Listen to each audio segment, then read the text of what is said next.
Hi, welcome to SimplyNAS Media. Today we're going to take a look at the Synology RS815RP. This unit comes in three variants. There's an 815, an 815 Plus, and an 815RP Plus, which we've got here in front of us today. The RP Plus, the main difference is the redundant power supply as compared to the 815 Plus. The only difference there is you don't get the redundant power supply, it's a single power supply unit. The RS815 is not in the same class as the 815 Plus and the 815RP Plus. It's a slightly lower spec unit, probably more entry level as opposed to medium and small business level. The 815 Plus and RP Plus series come with a quad-core processor. They come with 2 GB of RAM, can be upgraded all the way up to 6. Aside from that, it's your standard rack mount 1U unit. If you need, let's say, not so much storage space, but you don't have a desktop area to put the unit, you still have a server room, the 815 is your best option. It's a small 1U form factor NAS, very light. I pick it up, but it's stuck to the glass. It's very light, not very heavy to handle at all. So because of that, it's just an ideal small NAS for a business. With the size hard drives can go up to these days with 8 terabytes, and you can get 4 of those in here, so you still have a very large unit. Bear in mind that they do sell expansion units that do work with this. The expansion unit is not a 1U expansion unit. There is a 1U one available, but really in terms of the value between the 1U and the 2U expansion unit, there isn't too much. So generally, unless you actually need the 1U form factor, we recommend you get the 2U expansion. That'll give you a further 8 bays to add on to this. It connects via the Esata Port at the back, which we'll take a look at when we switch the unit around. That being said, taking a look at the front of the unit, you've got your hard drive bays, you've got your power buttons, and really that's about it. It's a minimal unit because it is 1U. Generally you don't get LCDs, you don't get all the bells and whistles with a 1U because they've tried to keep the form factor down. So that's the front of the unit. I'll switch you around the back, we'll take a look, and then we'll speak some more about the features of the NAS as well. Okay, taking a look at the back of the unit, you've got your 2 power supplies there. They are redundant, of course, so if one fails, the other one will carry on working. You can just remove these. If you need to replace the power supply, you don't have to replace the whole unit. You can just take out the power supply and have that returned and replaced with Synology. Aside from that, taking a look at the back, you've got your RJ45s here. The LAN ports, you do get 4 LAN ports on this, they are aggregatable.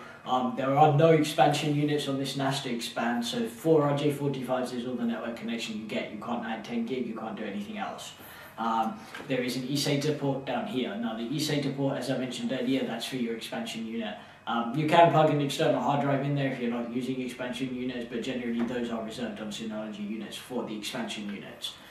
You've got your general USB as well if you need it. Again, external hard drives. Remember, it doesn't add to the storage of the NAS ever. It's maybe to back up to or back up from the NAS. Backing up to the NAS is great on the external hard drive because you can just back up one touch and everything can be on your NAS quickly, and then you can organize it the way you want to after that. Aside from that, remember, no expansion units. It's purely RJ45, 1 gig, 4 of them. If you need a NAS with expansion unit, it's probably recommended to move up to the 2214RP Plus at least. But remember, you do get a 2U form factor when you do that.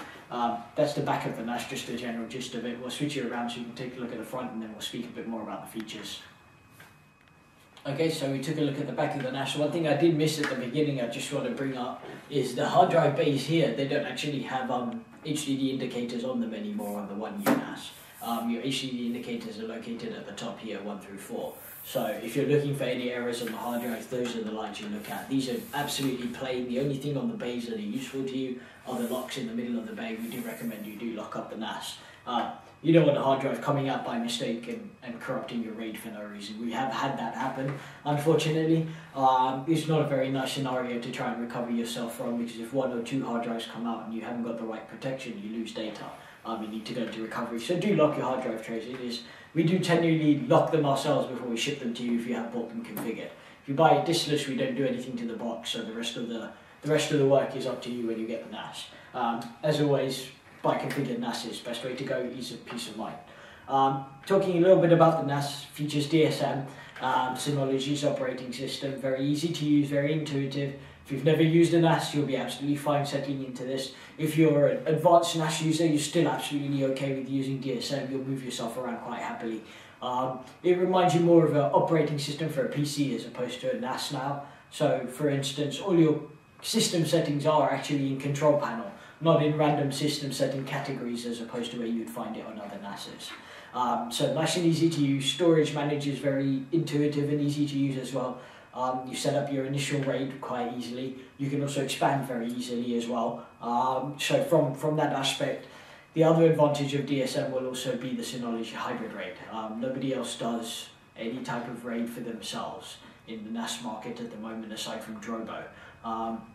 Synology's hybrid RAID, basically their advantage is it mimics either a RAID 5 or a RAID 6. You can decide which type of redundancy you want. The RAID 5 being one hard drive crash, the RAID 6 being two hard drive crashes. With that in mind, the biggest advantage of SHR over the traditional RAID 5 and RAID 6 is that you can mix and match hard drive sizes in the future. So let's say right now you've bought a 1U NAS with 3-4 terabyte drives. That's ample for now, it's great. 2 years down the line you've decided you need to expand, but adding just one more 4 terabyte is not going to be enough expansion. With SHR you have the option of adding an 8 terabyte drive there and actually getting the full value of that 8 terabyte drive.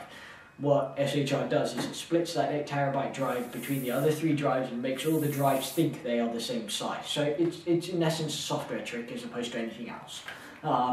Because of that, it allows you to maximize space. Generally, on a typical RAID set, that 8 terabyte drive will become your redundant drive until you replace the other drives with 8 terabyte drives. So because of that, that's slightly what Synology hybrid RAID does differently to the other RAIDs. Bear in mind though, if that 8 terabyte drive fails, you have to replace it fairly quickly because you don't technically have the space on the other drives to keep that data. So that is one of the trickier parts. If you're putting this in more of an enterprise scenario, we recommend you stick with traditional RAID sets. You're not going to mix and match hard drives in that scenario anyways. Well, you shouldn't at least. It's recommended not to. Aside from that, your Citrix, VMware, Zen server, all compatible. This can be used as an IP SAN as well, using iSCSI initiator on a Windows server or any type of virtual server that you use. The server itself will just have to have an iSCSI initiator. You connect up via RJ45 and you rock and roll. Share folders are supported. You can set user quotas. Windows AD support is there. You can sync all 11 steps, 12 steps of Windows AD. That being said, that's it. That's really your general 1U NAS.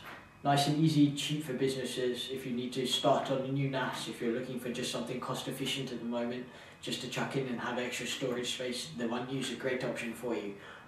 If you need to save a little bit more, go for the regular 815 Plus series. I do want to say on Synology power supplies, we don't generally have any issues.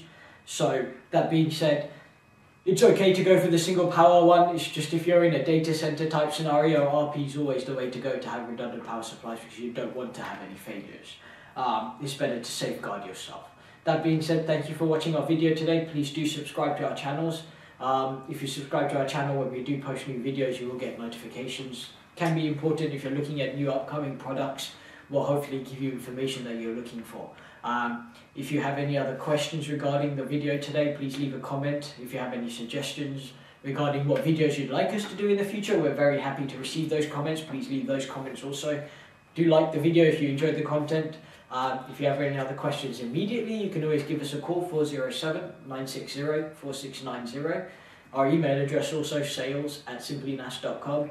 Anybody here, any of our sales teams are ready to help you. Give us a call, leave us any comments. Don't forget to subscribe to our channel. Thank you. Have a wonderful day.